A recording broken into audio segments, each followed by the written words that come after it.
Halo guys, balik dengan Gomek dari Cerita Tech ID. Kali ini bakal ngebahas produk dari Armageddon, yaitu mouse Scorpion 3. Mau tahu apa aja fitur-fitur yang ditawarkan pada mouse ini? Yuk simak videonya. Dan sebelum kita bahas untuk fitur-fiturnya, kita lihat dulu untuk kelengkapan yang ada dalam paket penjualan mouse Scorpion 3 ini. Dan untuk kelengkapannya di sini kita akan mendapatkan satu buah buku petunjuk berbahasa Inggris dan bahasa Korea, kertas garansi, mousepad, dan juga mouse-nya. Dan kalian sudah lihat apa aja kelengkapan yang ada dalam paket penjualannya. Kita bahas dulu dari desainnya dulu nih. Untuk desain dari mouse ini, menurut gua desain yang cukup unik dan terkesan ini teknologi banget nih mouse-nya. Ada tulisan di sini ada optical gaming mouse, yang benar. Mouse ini masih menggunakan sensor optikal dan mouse fit-nya juga masih menggunakan plastik. Jadi belum ada PTFE. Ya, nggak mungkin ada mouse PTFE di harga segini ya kan? Nah, untuk mouse-nya di sini kalian bisa custom untuk nama dan juga logo. Kalian bisa lihat di sini. Dia akan dihargai sekitar 163.000 untuk kalian yang pengen nambahin nama atau ganti logo Armageddon-nya jadi logo kalian gitu. Dan ingat, kalau kalian check out, kalian harus ganti bagian warna jadi custom name atau custom logo, jangan di bagian no name ya, karena gue sempat nemu di lewat pembelian agak lucu sih ya. Dia ngasih bintang 1 tapi dia mencet ke keranjangnya itu no name gitu. Ya nggak akan ada gitu kan. Kalian harus ubah dulu ke bagian yang ada namanya gitu ya. Ingat.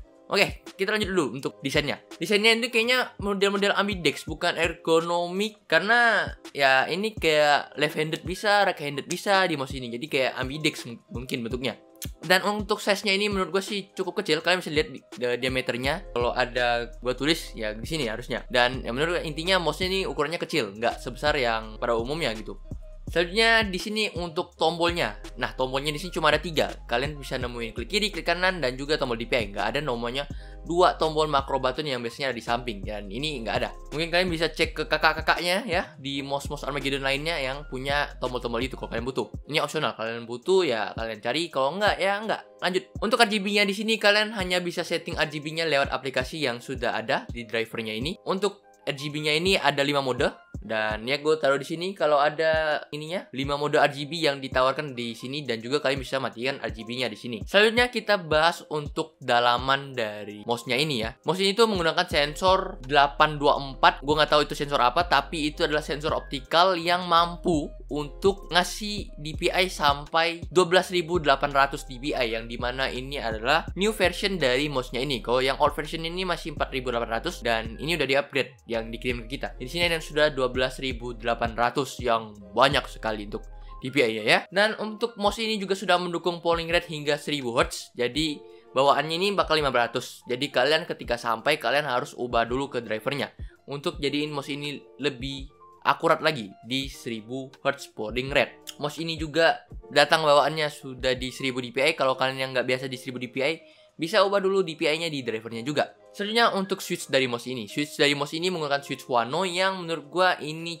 cukup ringan untuk masalah kliknya. Dan butuh effort atau enggak? Cukup butuh effort untuk klik di mouse ini. Tapi so far untuk nyaman atau enggak, gua udah merasa nyaman menggunakan mouse ini. Yang menurut gua kurang dari mouse ini hanya cuma sensornya aja sih. Sensornya di sini karena sensornya optikal. Jadi dia ketika kalian mainnya banting-banting, kayak kalian main di FPS banting-banting, itu agak susah kebacanya, dan kadang juga dia ngebacanya terlalu responsif untuk sensornya. Jadi ini opsional buat kalian. Tapi menurut gua untuk kalian yang mau ke competitive scene gak direkomend untuk pakai mouse ini karena terlalu responsif lah kalau kalian bantingnya terlalu kenceng. Tapi so far untuk kalian player-player casual, untuk switchnya juga udah bagus.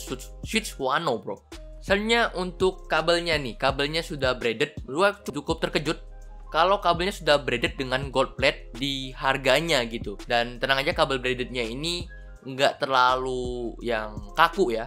Jadi dia bisa ditekuk-tekuk dikit. Jadi enak lah buat kalian pakai buat main game-game casual lah istilahnya. Dan ini mengapa yang gua bilang ini mouse sangat recommended ya? Karena dia sudah bundling dengan mousepad. Jadi untuk harganya di sini, mouse ini tuh dibanderol di angka 113.000. Ini yang new versionnya ya. Yang old version jangan dibeli deh. Kalian mending beli yang new versionnya aja karena bisa sampai 1000 Hz untuk polling rate-nya.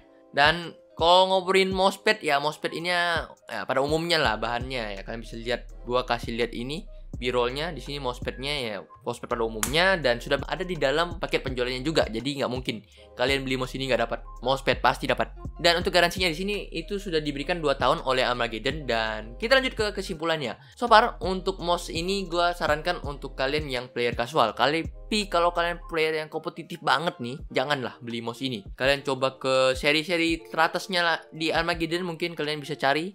Itu banyak. Dan ini mungkin lebih cocok untuk kalian yang casual dan budget friendly lah. Istilahnya kalian beli mouse cuma 113.000 udah dapat dengan Sitsuano, dapat mousepadnya juga, DPI-nya sudah 12.800. Ya itu sudah cukup banyak untuk DPI-nya, dan polling rate juga udah 1000 Hz. Ya menurut gua ya ini udah aman. Dan untuk aplikasinya juga kalian bisa tinggal download, nanti gue taruh link di deskripsi. Dan untuk link pembelian juga gue taruh di deskripsi. Karena ya kalau gue taruh di link deskripsi biasanya produk-produk officialnya, jadi biar kalian terhindar lah dari barang-barang KW gitu ya kan. Dan mungkin segitu dulu untuk review gue kali ini. Like kalau suka dan subscribe channel ini kalau rasa channel ini bermanfaat. Dan mungkin segitu dulu, gue Mike cabut diri, bye bye.